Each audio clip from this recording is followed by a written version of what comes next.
It is the Atmanirbhar program that we are going ahead and focusing on. It's a joint initiative between NewsX and Business World. Joining me on the broadcast are a bunch of entrepreneurs who are going to be discussing their plan with regards to the year 2021, how the budget is going to go ahead and unveil itself, and obviously how do their brands go ahead and face the challenges of the current new world order, especially in the business economy. So let's introduce our guest right away. Rajesh Paul, who's the director and co-owner of Excel Geomatics, joins me on the broadcast. So it is Surya Pakhade, who's the chairperson and founder of Doot, joining me on the broadcast as well. Divya Jain, who's the founder and CEO of SafeJob, on the broadcast as well. Tapan Barman, who's the co-founder and CEO of MeHub, joins me on the broadcast. So does along with him is Biplab Chakravarti, the co-founder of MeHub. Dr. Anurag Batra, as always, chairperson and editor-in-chief of Business World. He has very sensitively gone ahead and curated this wonderful panel for us. So, Dr. Batra, the topic of discussion, we are just a month away from the budget session. A lot of expectations of our entrepreneurs that are sitting over here at this point of time from Nirmala Sitharaman, the finance minister. Absolutely. Mega happy new year to you, our first show in the new year. Wishing you all a very happy new year, yes. To new beginnings. First of all, you've been also part of the show for almost 7 months now. What are your expectations from the finance minister budget speech this year? Because she has promised a budget like never been before. Also, while the government has been very active and made lots of interventions, there may be need for more interventions to one, get the demand up, and also to do some engineering on the supply side. So what are your expectations, Megha? Well, coming from a working professional, there's always the eye on the tax slabs, whether there is going to be a benefit that is going to be provided to the women, working women professionals. That's going to be one focus. Obviously, I understand for hundreds and thousands and lakhs of people are working at this point of time. We also talk about income tax and whether there is going to be some sort of a shift with regards to that is going to be the very, very specific focus that I am looking for as an individual, as a working professional, but on a larger scale as well. I think I'm looking for a lot of fiscal stimulus is being provided to specific industries. Now, MSMEs have been covered, agriculture is going to be definitely covered, even as it has gone ahead and created a huge GDP for the country, and further stimulus required at this point of time because of the very sensitive situation that the country is facing. But let's also try to understand that the Atmanirbhar program that the Prime Minister has gone ahead and launched, and the namesake that our show is also called the Atmanirbhar Mission, is something that the Prime Minister and the Finance Minister is going to implement this further ahead. So Atmanirbhar, be it space, be it the tech world, be it also, let's talk about the credit lending agencies that are going, everything going digital, so and telecom as well. So that's where the shift is going to be, and that's what I'm expecting from the Finance Minister at this point of time, 1 month to go. One of the first things you said was on the, income tax slab, and there's been expectation for many years that income tax will be done away with. This may not be the year when it will happen because, the government is clearly busy with a lot of other things. But let me bring in Divya Jain first. Divya, again, you saw a certain kind of disruption in 2020. I know you were on the show earlier during the year in 2020, and you talked about reduction in the number of jobs and how you were trying to positively impact. Tell us, what did you achieve in 2020? And as you move into 2021, what are your plans for SafeJob? Thank you so much, Anurag. Thank you so much for having me on the show, and a very, very happy new year to all of us. We're hoping 2021 is going to beat expectations and be better than 2020. So Anurag, 2020 was a life-changing year for me personally and for our company. I was always working in the offline sector where we were working out of physical brick and mortar schools, colleges, and we were looking at vocational training for job employability. With our colleges, with all our schools shut, we actually moved to an online platform, and SafeJob is actually an online platform that looks at connecting job seekers to employers and employees. So I think one of the biggest changes that's happened has been that this acceptance of online education, which would have otherwise taken 7 or 8 years, think about Amazon e-commerce, 5 years spending money to get people used to e-commerce. That has happened literally in a matter of months. So I think this year we've been able to have over 1.5 lakh people on our platform who've come engaged with us.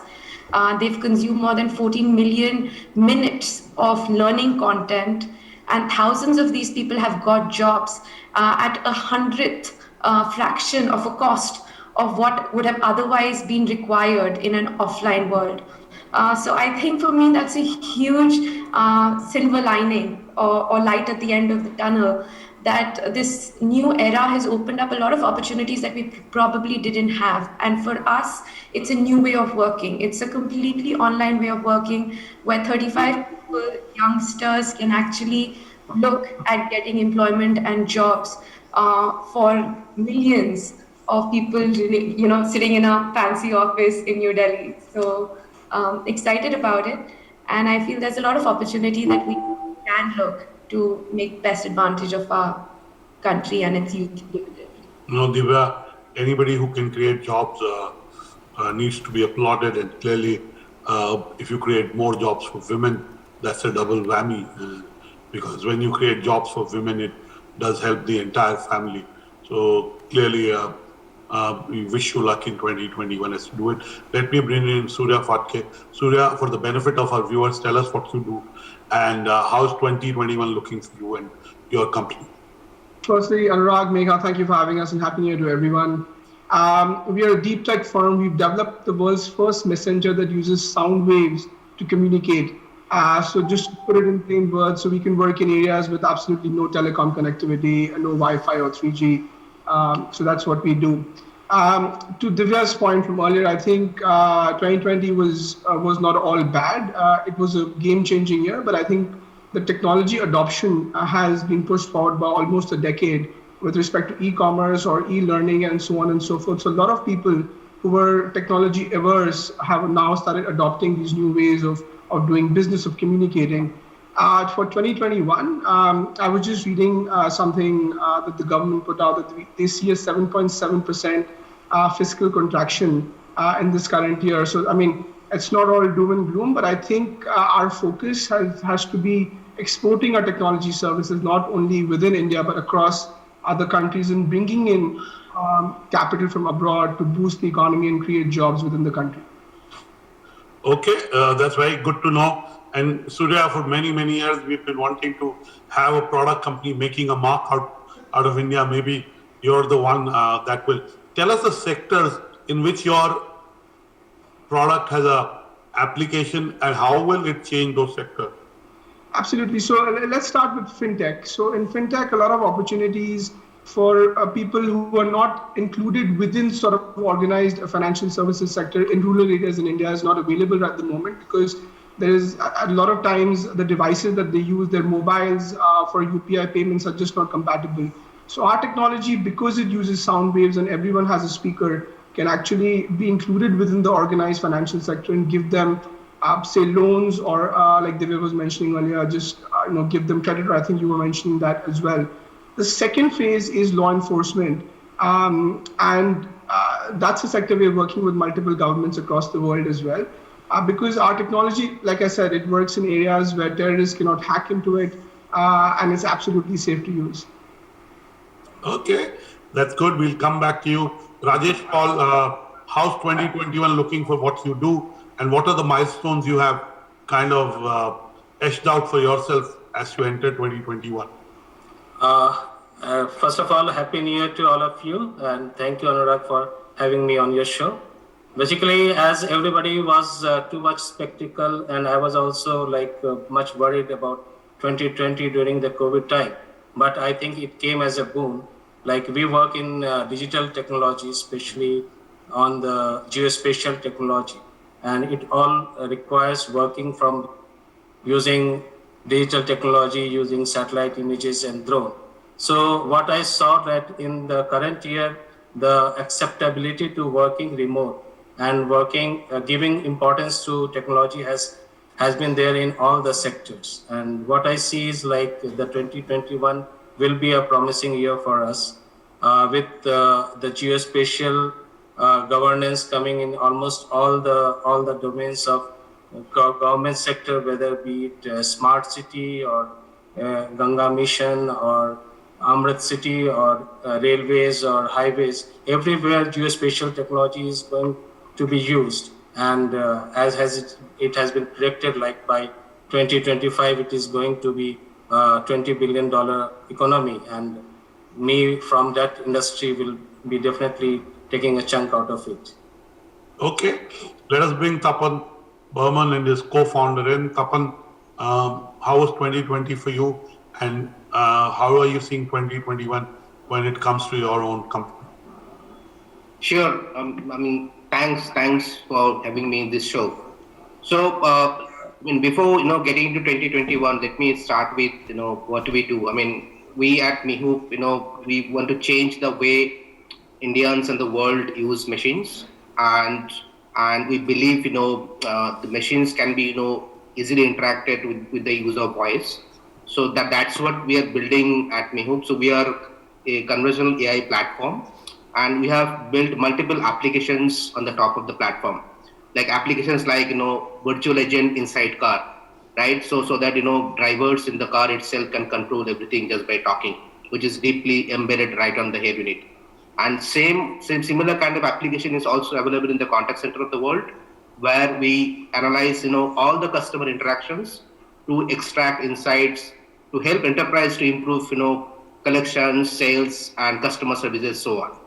Right. So 2020 was I would say for 1 quarter was a little bit of pause, because our first production of this auto software was scheduled in March, and so which got delayed for 3 months, and we went live in last month with Tata Motors. So we do have our first deployment in Tata Motors virtual agent for the car software. Otherwise, it was fine. And second, also we are also witnessing a lot of new opportunities and new line of job is getting created around contact centers, especially in tier 2, tier 3 cities, right? So because everything is now happening from the home, people are actually from anywhere, home or anywhere.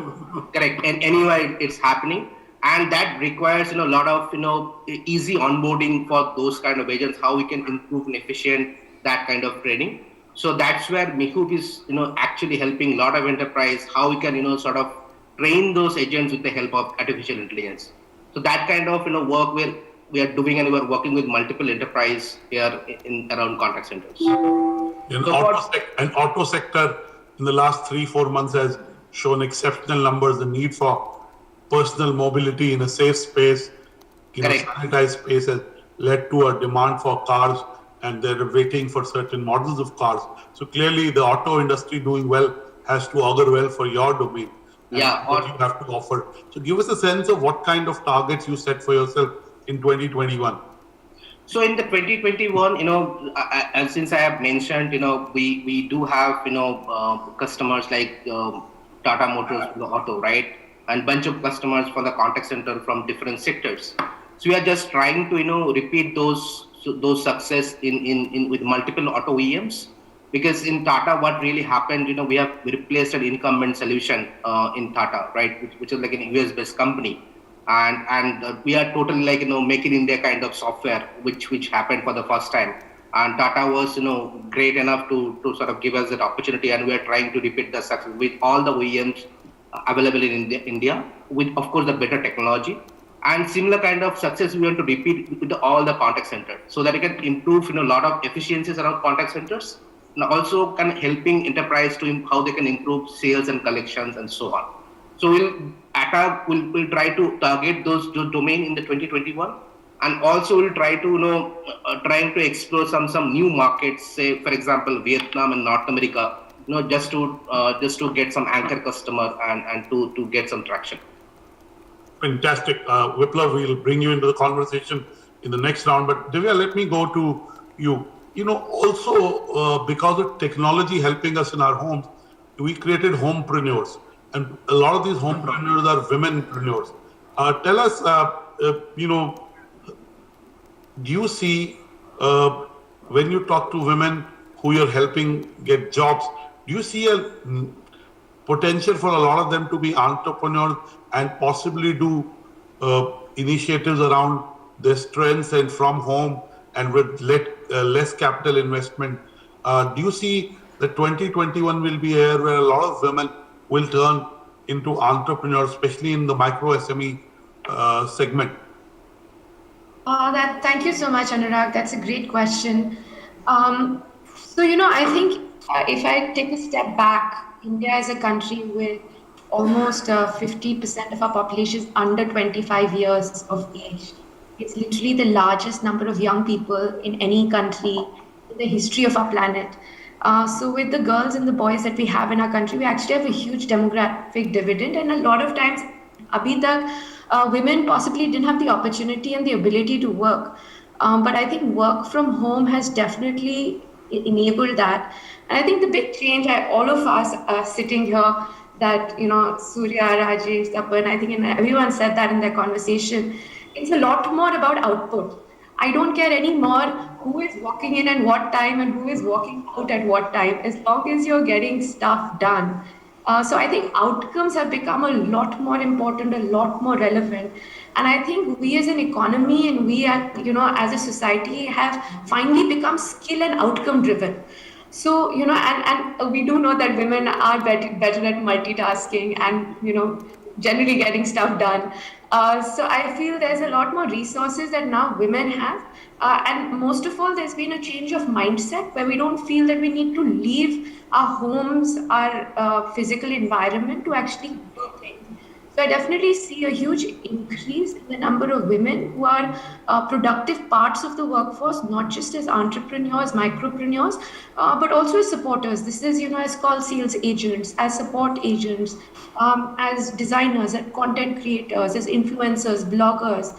And that's been a huge uptake that we've definitely seen across this. And if I just talk about EdTech, by 2022, we see this market growing to almost 3.5 billion. So there's a huge opportunity today of people learning, acquiring skills. But importantly, I think all of us just need to be outcome driven. So as entrepreneurs, at the end of the day, what did I do or what did I accomplish? If we can manage that, I think we're in a good space. And as an entrepreneur, of course, our brains are wired in a certain way, and we have certain belief systems that we work on as entrepreneurs. But 2020 tested them. Either it strengthened some of the beliefs we already had, but added some more lines of thinking to that. Tell us, what are your top lockdown lessons?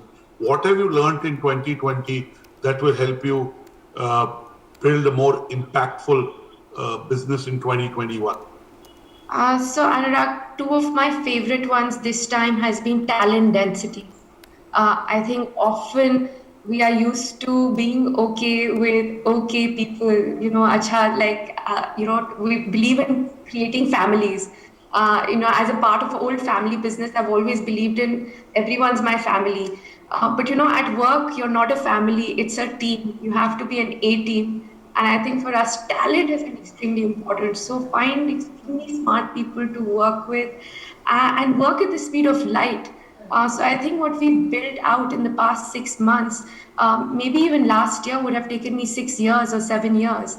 But we are literally changing things on the go. And if you have the right talent density, you can pick up a market need, create a product. And, so for example, at this point, in fact, yesterday, we created courses and curriculum on COVID vaccination and inoculators, because the huge need at this point is who is going to administer the COVID vaccine. And a lot of people have a lot of apprehension around that. So we at SafeJob have actually created a course not just on the COVID vaccine, but also for vaccinators and inoculators, because you're going to need 5 million of these people in the next 3 weeks.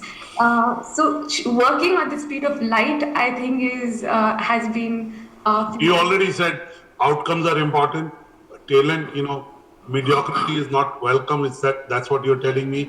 And third is you got to be agile to be, for example, you've given an example how you created a course which is, needed out there. It is the most important need, vaccination and, distribution of the vaccination in the right way is a very important need. It's not just a business or a livelihood, but it is also contributing to a good cause. So clearly, those are lessons that matter. Viplav and Tapan, what are your top lockdown lessons? You'll have to unmute yourself, Tapanda. Sure. So, I mean, lessons, in regard to if we consider this COVID as a situation, right? I mean, we are certainly, getting into habits of, how we, really can, generate better outcome, working from home. And it's never easy, right? We like, as an individual professional, I used to travel always 20 days in a month. And now all the sales and the customer meetings, everything is happening, over the videos, right? I mean, that's a big change. And the learning is what we are trying to learn, everything is happening since working from home, but we are trying to sort of, generate better productivity, how we can work, since we are working from home. So learning, of course, I would say from the productivity standpoint as a company, we have sort of, generated a better product and better, outcome in this period. And second, also, I think, the biggest learning is, of course, the discipline part, I would say. So I think, that sort of become, coming into the mainstream when we are working in this kind of condition. So it's a kind of change in the habit, but I think, we should acknowledge that it will stay for a longer time, and we'll have to sort of adapt to this this kind of situation certainly for a longer period of time. Okay, yes, you're right. It may have started out of compulsion, but for a lot of us, it may have become a habit, and it'll be interesting to say which habits stay when we have a choice and which go away. But clearly, you're right that it may have become a habit. Surya, what are your top lockdown lessons? Absolutely. So one of the key challenges for us is that our team is based in 3 different countries. And when the lockdown started, typically I would see them at least a couple of times a month. And you only sort of view them as a CEO and see what are their sort of career goals and sort of motivate in that direction. But when people have to work from home, they're more aligned with their family objectives as well. So motivating them and understanding where they come from and what their life goals are just outside of career goals as well has been important. And we've had to sort of transform even myself to understand that there is more to life than just work. And when you're in a startup, you're typically working 24/7. So aligning that, but also with family life and getting the maximum output has been one of the key goals, and that's sort of transformed the way we do business. And the second thing is to do with your point earlier about being agile. Often, we get bogged down and think of ourselves as buckets. We are a technology firm predominantly based out of Delhi and India. But as we've gone along the lockdown and we've seen sort of demand fall in India, we went out and sort of changed our product from B2C to more B2B, and also went out and explored opportunities across different countries. And we've got a tremendous response. Absolutely, a minimalistic input, and the output has been phenomenal. So I think not being in buckets and not thinking of yourself just being a small technology firm from within India, because that's typically been the case that India's never been seen as a big technology developer, just as a service provider. But since the lockdown and we had more opportunities and a little bit more time on our hand, I think not keeping yourself in buckets has been a big transformational change in our mindset and the way we look at things. Okay, good to know that. Rajesh Paul, what are your top lockdown lessons? What have you learned in 2020 that will help you in good stead as an entrepreneur in 2021? Basically, Excel Geomatics as a company was mainly focusing into the services sector, and it required a lot of field visits and interaction with the clients. But in 2020, what we thought, with the G governance coming in picture, we thought of developing our own product, which can use different satellite images, IoT-based sensor-based data-driven things, and create services and solutions not only for India but all the clients all over the world.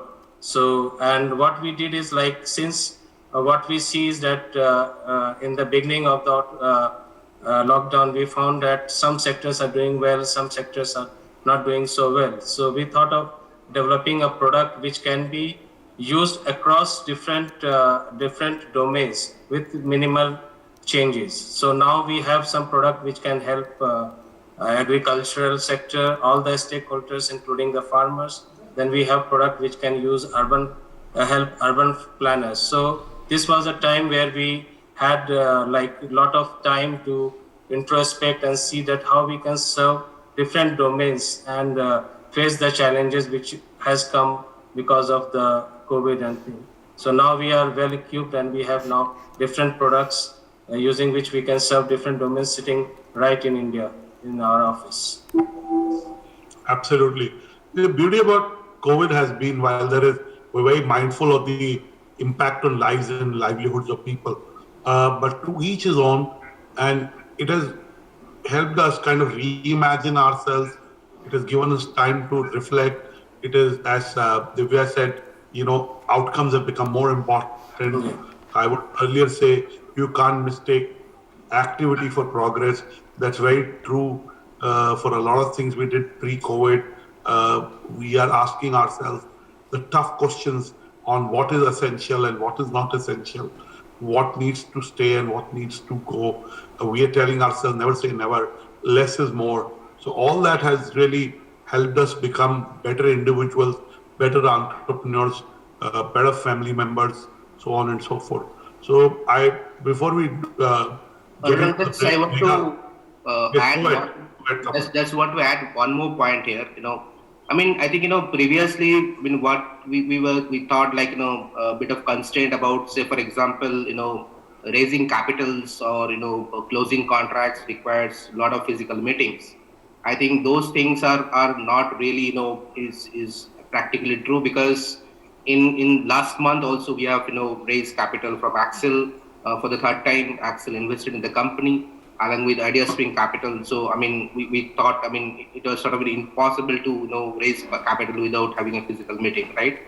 And second also, I mean, earlier it was sort of true, like if we need to close a contract, I mean it's a large contract with large customers, it requires a lot of physical meeting, right? I mean those things are vanished. I mean you literally can do all those things if you can really offer better value prop.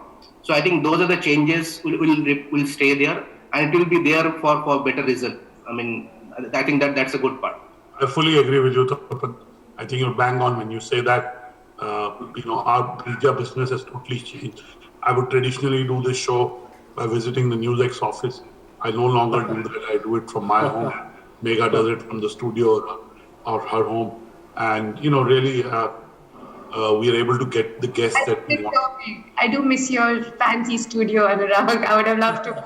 I think yes, definitely. Even as there have been these virtual interactions that I have been having for months together now, over a year, I definitely miss the physical contact. Like sitting over here, having this lively debate is a different thing altogether, because it's a face-to-face interaction at the end of the day. We've gone ahead and spoken about the advantages that the pandemic has brought about to businesses, to entrepreneurs. Let's also discuss about the issues that they've had to face.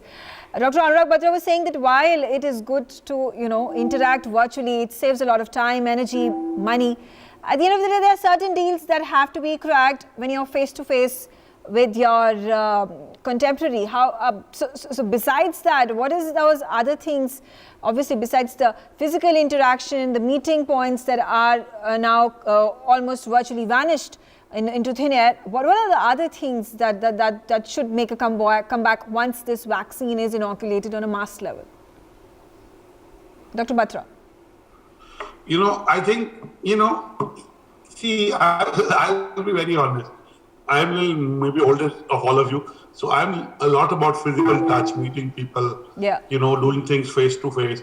And, we fully adapted to digital. We do the 170 events that we do, we've done 100 of them virtually.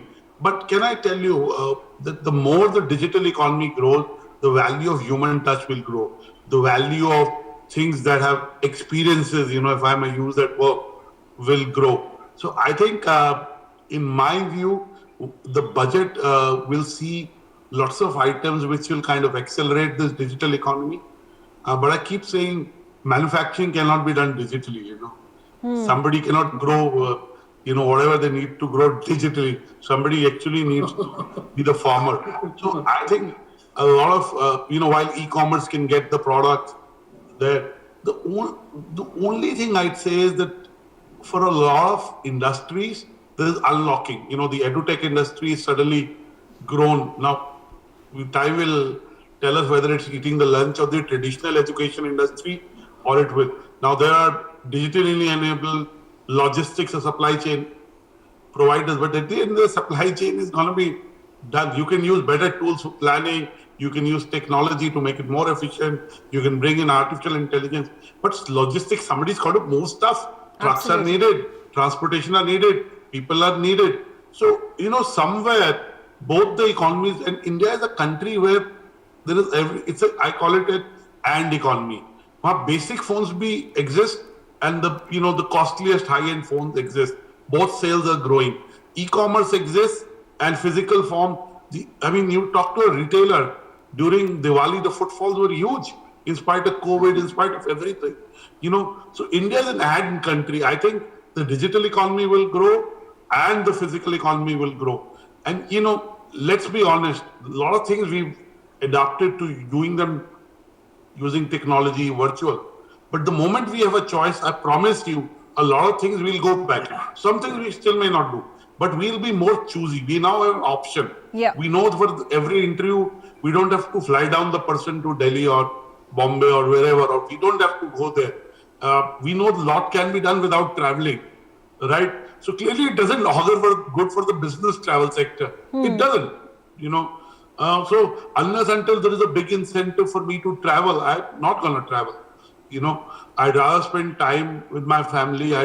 There's also discomfort when you travel. Absolutely. Actually, yes. I end up working I can say it for pretty much every business executive, that when you go to another city, you try to do more meetings, you try to finish more work in 2 days than you would normally do in your hometown, right? So I think those behaviors we'll have to see from a business and economy standpoint. The budget will focus on how to accelerate the digital economy, how to grow non-conventional sources of power, which is solar energy.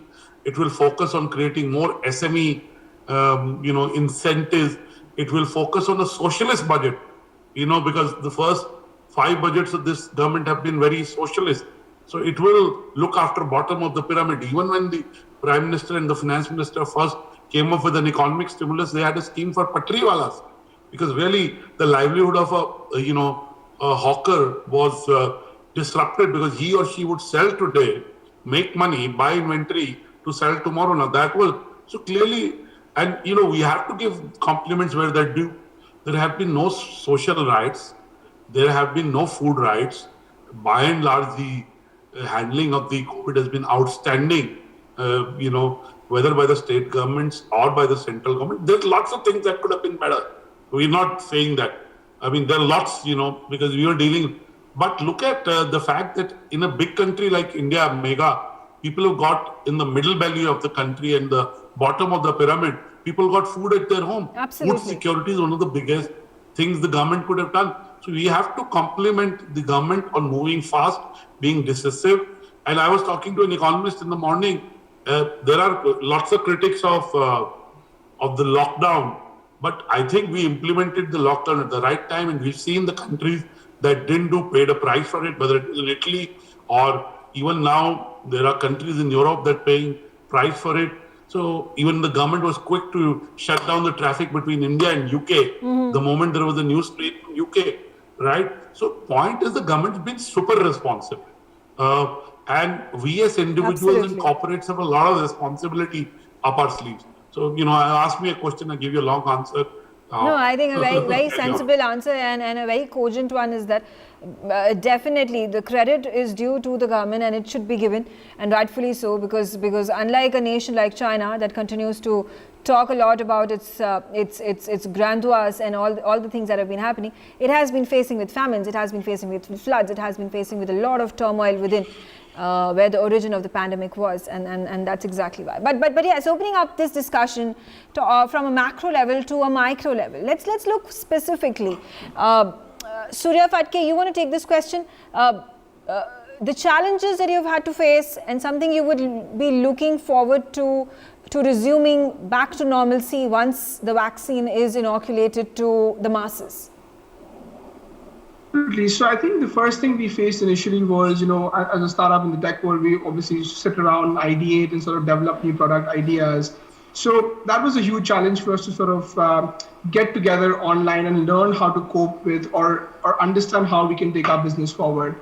But on a more deeper level in terms of revenue, a lot of our work is done with the governments across the world. And not being able to meet them in person, I think was harder because they would like to see the product and run multiple tests. So of course, the challenges were initially there. That there was a lot of bureaucratic inertia with respect to getting our product approvals done.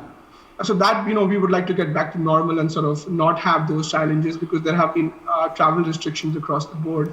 And one other thing, which I completely believe, like Anurag said, that our government has been very proactive in stopping COVID and not reactive that typically that we have been in the past.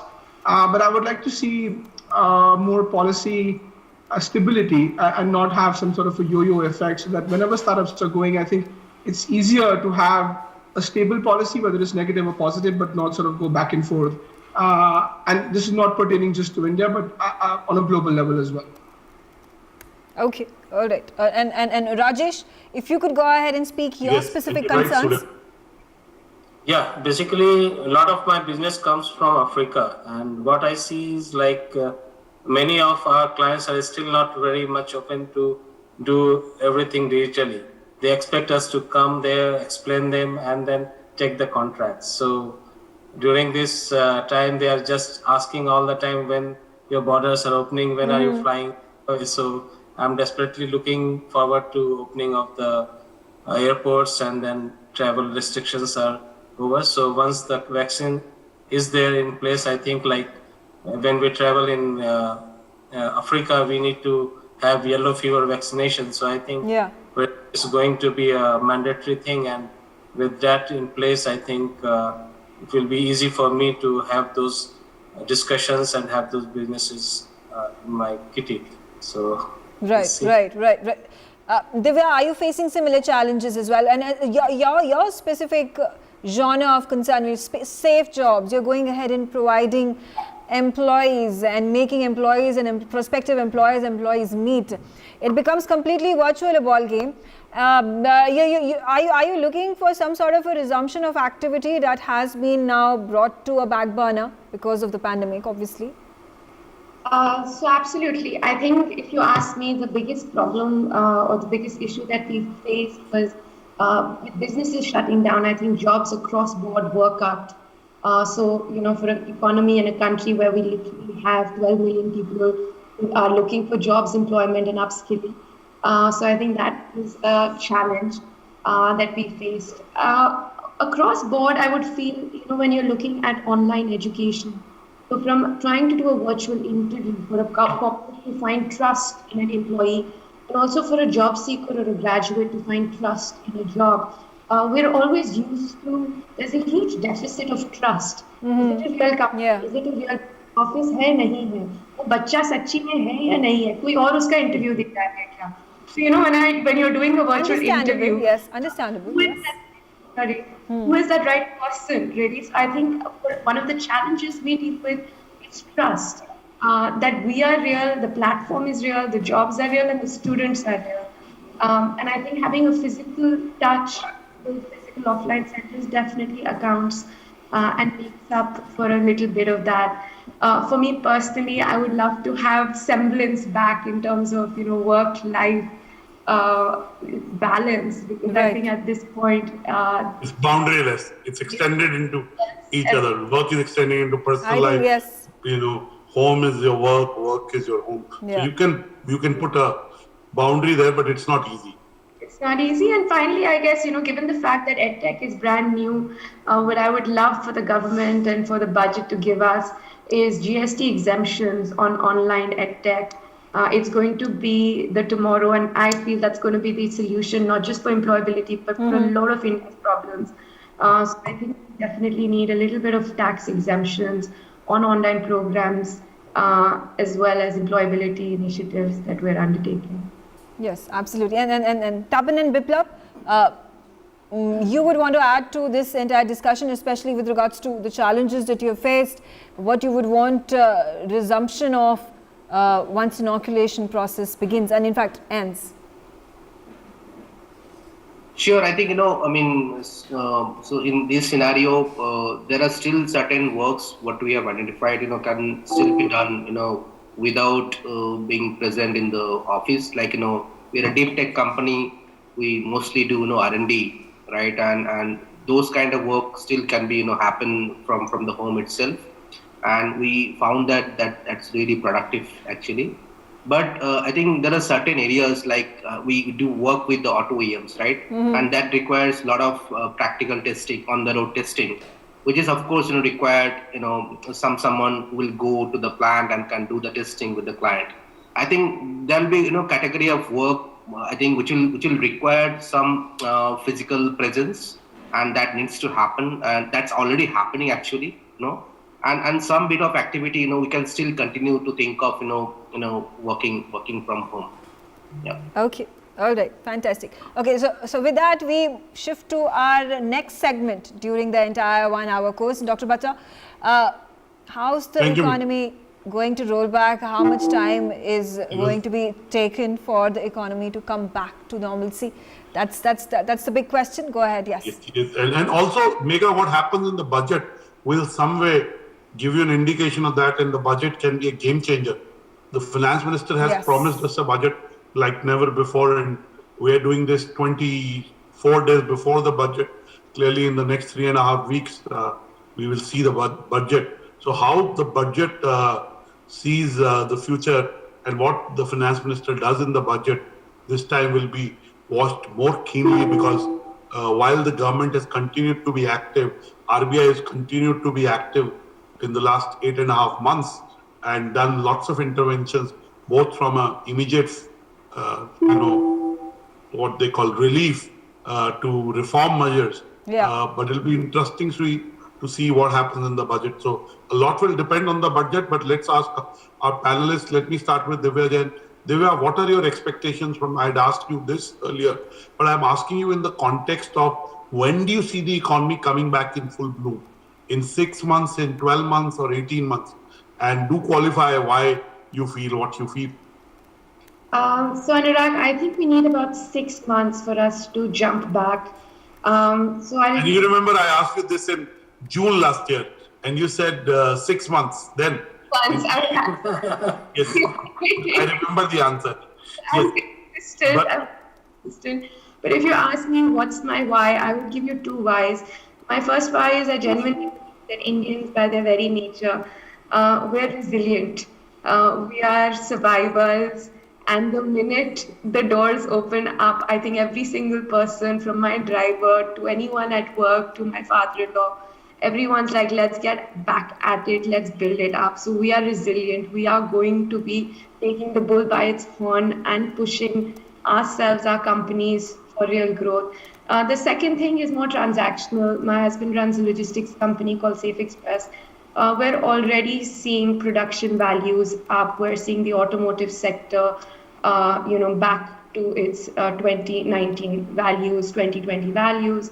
We're seeing the manufacturer sector also pick up. The services are slowly coming back.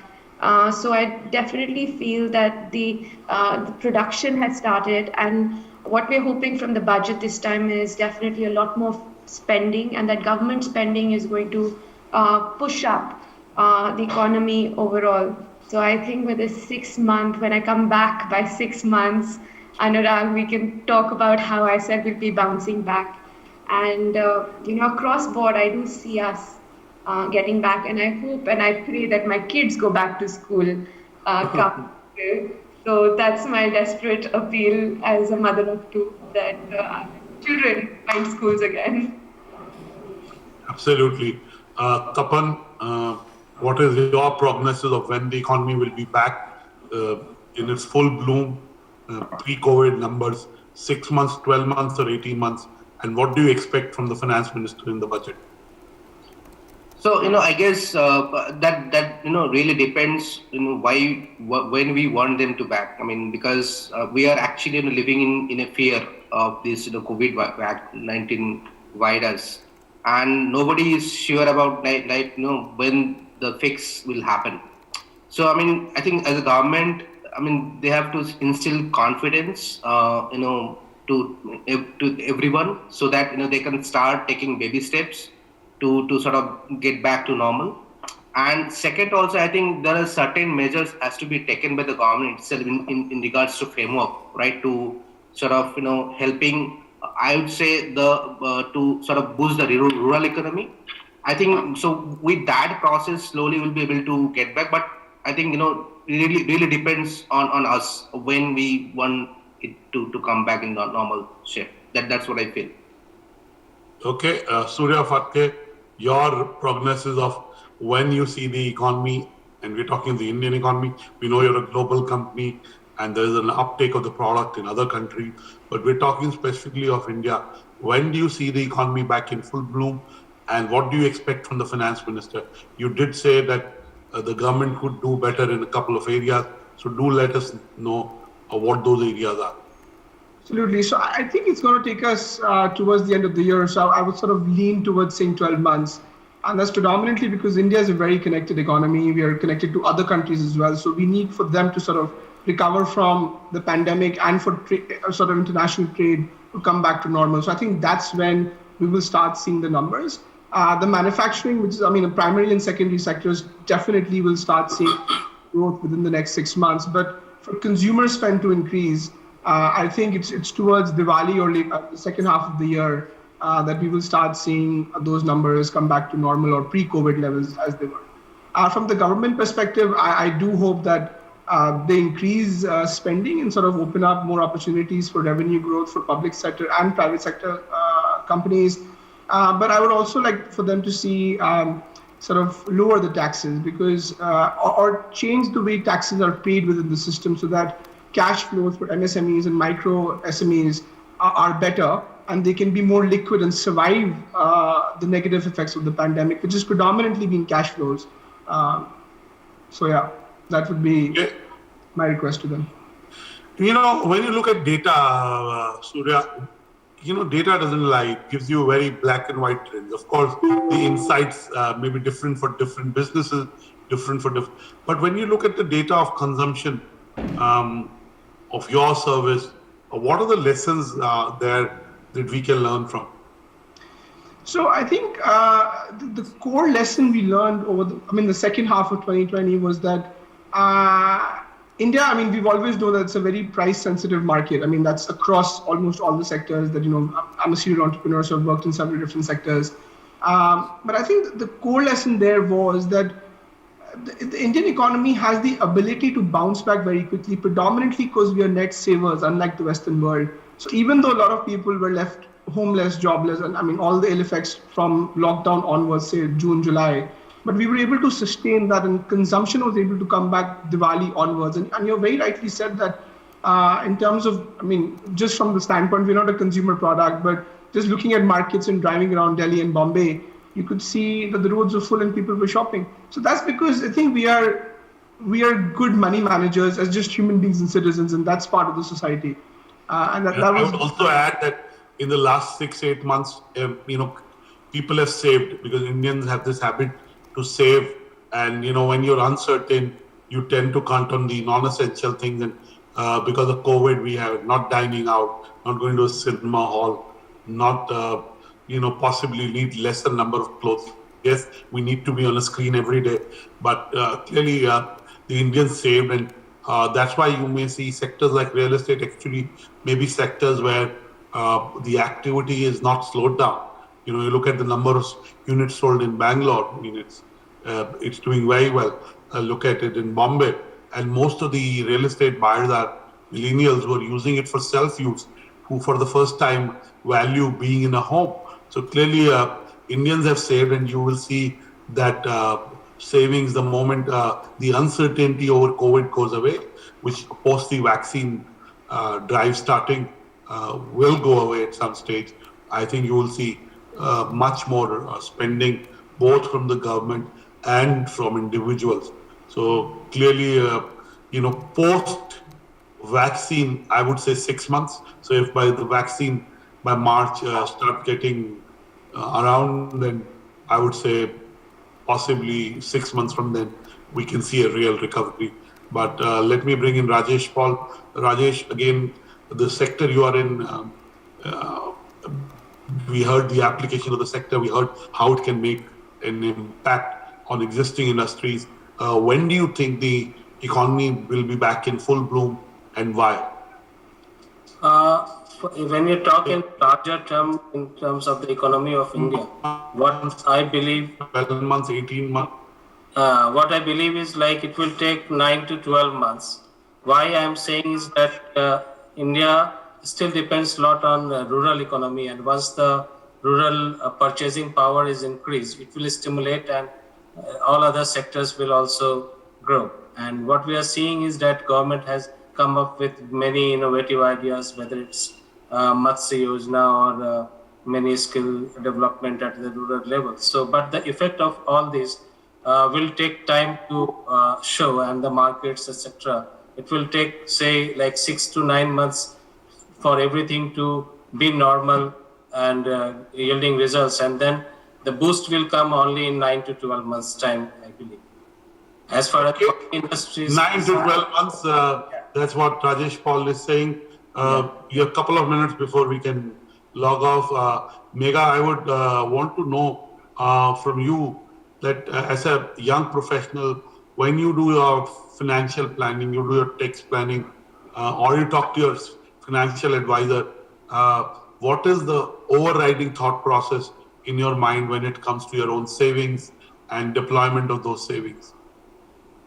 Interesting. So, okay, that's we're diving deep down into my financials, but yeah, let's figure out. So obviously, the idea has been that during this entire pandemic time, the focus has been to save, and save, which perhaps could be a bad precursor to the economy, because you want money in the economy to bring about, to be brought into the cycle, and that has been the issue that our economy on the macro as well as the micro level is facing, and that's why the push also has been from the government side to reduce those repo rates, bring about those credit rates down, so that the money gets circulated into the market. And also when we talk about various entrepreneurs, entities going ahead and bringing about prices that are tumbling down, because the supply side is at this point of time higher than the demand. Now that's the correction that needs to be made, and again 8 to 12 months, perhaps a little earlier, 6 months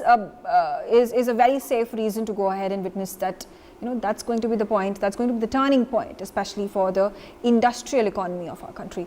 And yes, that's I suppose also going to allow me to open my pockets and perhaps have a saving plan which is going to be... I'd hit the nail where it needs to be hit. I think media was one of the big sectors that got hit. The salaries in most media companies were reduced, right, from 10% to 30-40% depending, and in some of those larger companies it has come back, but by and large media is a sector that is dependent on how the economy does, what is the sentiment. Until that sentiment comes back, I think it may be another 3 months before we can see the sentiment coming back and media companies going back to normal. Yes, absolutely. Absolutely. On that note, I thank Dr. Anurag Batra and all the other panelists who have joined us on this very special debate about Atmanirbhar mission of Prime Minister Narendra Modi. The budget is something that we are closely watching. Everybody's eyes on it. The tomorrow's session, which is going to be Friday again 6 p.m. It's going to be another set of panelists that are going to be coming in, entrepreneurs from different sectors, different entities, speaking their mind out about how the economy functions at this point of time, how they have gone ahead and run their businesses in terms of the challenges that are faced, and what is going to be the future of the Indian financial market. For more such videos, subscribe to the NewsX YouTube channel, hit the bell icon.